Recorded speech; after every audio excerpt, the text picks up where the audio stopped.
Herkese merhabalar. Şu an yoldayım, tek başıma ve yolda en sevdiğim şey Spotify listemi açıp anılara gitmek. Siz de bana eşlik edebilirsiniz. Herkese merhaba arkadaşlar, kanalımıza hoş geldiniz.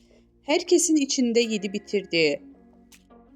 Dışarıda mesafeli görüntüler veren ve çok fazla yakın gözükmeyen Hande Erçel ile Hakan Sabancı ilk kez böyle görüntülendi.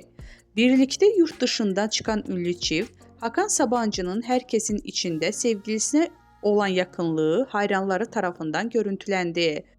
Görüntüleri izleyen Erçel hayranları ise Hakan enişte Hande'yi yemiş, Hakan aşka geldi, Hakan biraz yavaş mı olsan yorumları yapıldı.